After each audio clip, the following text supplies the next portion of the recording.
अचानक रशिया को पसंद आने लगी है महिंद्रा की गाड़ी। महिंद्रा स्कॉर्पियो भारत की सड़कों की शान।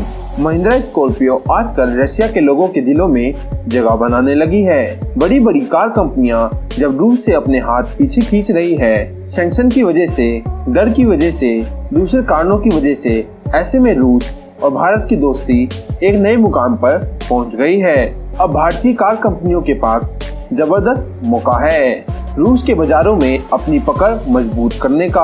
आखिर क्या वजह है कि दुनिया भर कार मैन्युफैक्चरिंग कंपनी रूस में अपनी गाड़ियां नहीं बेचना चाहती, और क्यों रूस के लोगों को भारतीय कार पसंद आने लगी है? क्या ये लॉटरी लग जाएगी भारतीय कार कंपनियों की रूस में अपनी गाड़ियां दौड़ने की? आइए देखते हैं इस बहुत ही जबरदस्त और इंफॉर्मेटिव वीडियो में, और ये बहुत गर्व की बात है। दोस्तों, आज का वीडियो हर भारतीय को देखना चाहिए कि अगर भारतीय कार कंपनियां सही मौके पर चौका लगा देती है तो जल्द ही भारत के ब्रांड्स की गाड़ियां आपको रूस की सड़कों पर दौड़ती दिखेगी, और ये बहुत बड़ा फायदा होगा भारत के लिए। जो भारत की ऑटोमोबाइल इंडस्ट्री एक्सपोर्ट करेगी वो बड़ी बात है। दोस्तों, दुनिया की सबसे बड़ी कार मैन्युफैक्चरिंग कंपनी में से एक रेनॉल्ट, जिसकी गस्टर आपने देखी होगी, भारत से कई ज्यादा फेमस, रूस में भी बहुत फेमस है रेनॉल्ट ने रूसी बाजार छोड़ने का फैसला कर लिया है। इनकी रेनॉल्ट कंपनी अब रूस में ऑपरेट नहीं करेगी। ये रूस की सबसे बड़ी कार मैन्युफैक्चरिंग कंपनी अब तक रशिया के कार मार्केट के 50% हिस्से पर इसी कंपनी का कब्जा था। इसी वजह से 50% लोग वहाँ रेनॉल्ट की जो गाड़ियाँ हैं उन्हें ही बाय करना चाहते थे। आपको यकीन नहीं होगा कि कंपनी ने रूस में अपनी कंपनी के 68% हिस्सेदारी केवल 1 रूबल में लगभग 2 रुपए में बेच दी है। अब डील के अंदर की हकीकत है वो तो लोग जाने, 1-2 रुपए में कोई बेचता नहीं है वैसे। लेकिन एक बात हम आपको बता रहे हैं, रेनॉल्ट ने अपना काम समेट लिया है रशिया से।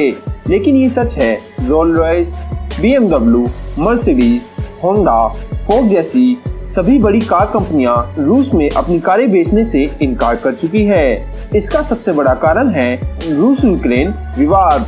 सबसे बड़ी बात ये थी, तो कारण सबसे बड़ा ये था कि इन सभी बड़ी ब्रांड की कार कंपनियों को डर था कि जो रूस यूक्रेन के साथ कर रहा है उसके बाद इन कंपनियों ने रूस में बिजनेस जारी रखा तो अमेरिका और यूरोप इन कंपनीज के खिलाफ हो जाएंगे, और अमेरिका यूरोपियन कंपनीज पर बैन और सेक्शन ये सब लगाने लगेंगे। उसके बाद उनके बिजनेस में बहुत बड़ा घाटा हो सकता है। इसलिए डर के मारे सभी बड़ी कार कंपनियों ने रूस में बिजनेस समेटने का ही निर्णय कर लिया है। इसका दूसरा कारण था कि रूस में कार के पार्ट्स भी नहीं आ पा रहे थे, क्योंकि विवाद चल रहा था, और दूसरे देश से जो पार्ट्स आयात किए जाते हैं, संबंध खराब होने की वजह से रूस में वो पार्ट्स नहीं पहुंच पा रहे थे। ये भी एक बड़ा कारण था की वजह से मैन्युफैक्चरिंग यूनिट ठप पड़ गए थे। जब से विवाद चल रहा है रूस और यूक्रेन का, इसी वजह से कार मैन्युफैक्चरिंग कंपनी को काफी नुकसान हो रहा था। रेनॉल्ट के बाद भी टोयोटा, जो दुनिया की सबसे बड़ी कार मैन्युफैक्चरिंग कंपनी में से एक है, इसने भी अपना सेंट पीटर्सबर्ग में, एक शहर का नाम है रूस में सेंट पीटर्सबर्ग, वहाँ वाला जो प्लांट है वो बेच दिया पूरा का पूरा टोयोटा ने। अब टोयोटा नहीं बेचेगा और न ही कोई कार इंपोर्ट करेगा। टोयोटा और टोयोटा के द्वारा उठाए गए कदम रूस की जनता के लिए काफी शॉकिंग था, क्योंकि टोयोटा की RAV4 और क्रेमी रूस की 10 सबसे ज्यादा पसंद की जाने वाली कारों में से एक थी।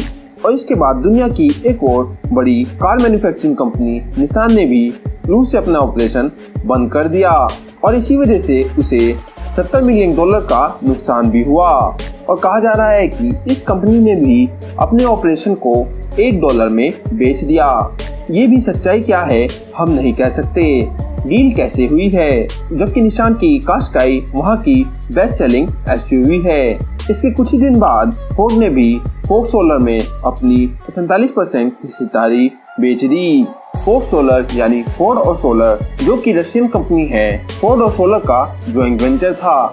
ये दोनों कंपनियां रूस में मिलकर मैन्युफैक्चरिंग करती थी, और इस सौदे में फोर्ड ने भी $1500 मिलियन का घाटा खाया है। अभी कंपनी रूस में कार मैन्युफैक्चरिंग नहीं करेगी और न ही वहाँ कार इंपोर्ट करेगी। अब इन सब के बाद मर्सिडीज भी कहाँ पीछे रहने वाला था, क्योंकि मर्सिडीज रूस के सभी सरकारी और जितने भी रईस लोग थे उन्हें बड़ी पसंद मर्सिडीज थी। लेकिन इसके बाद भी मर्सिडीज बेंज ने रूस के मार्केट से अपना हाथ खींच लिया, जिसकी वजह से उन्हें 5,500 करोड़ डॉलर का नुकसान हुआ। इसके बाद लैम्बोर्गिनी, जो कि वॉक्सवैगन ग्रुप का हिस्सा है, जिसके पास पोर्श जैसे ब्रांड भी है, उन्होंने भी रूस में अपनी कारों की डिलीवरी बंद कर दी।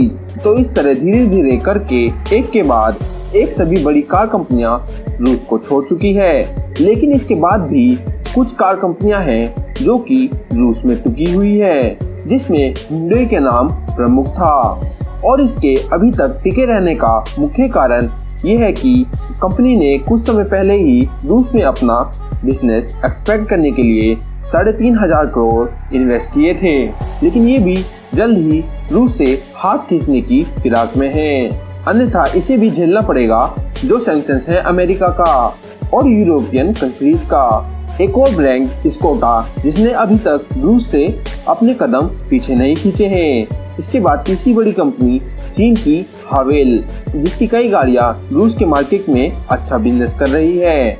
यहाँ एक बात ध्यान रखने वाली है कि जिन कंपनियों ने रूस को छोड़ा है उन सभी कंपनी ने अपनी डील में क्लॉज ऐड किया है।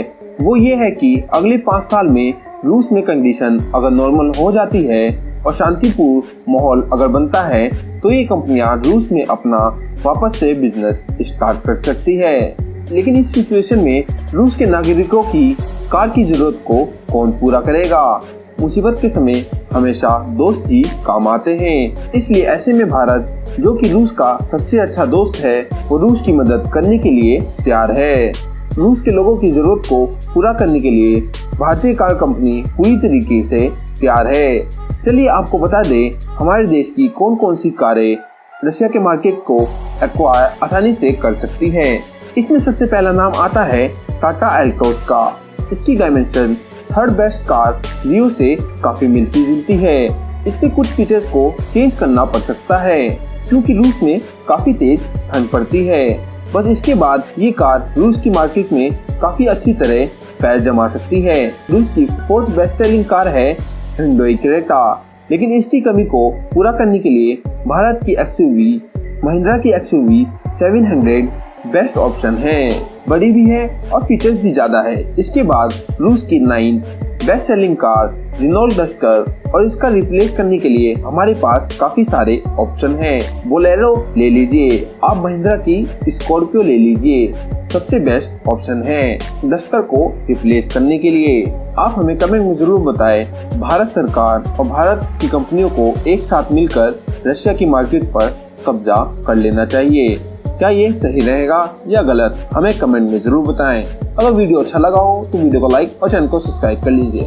हम फिर मिलेंगे एक नई वीडियो में, तब तक के लिए अलविदा।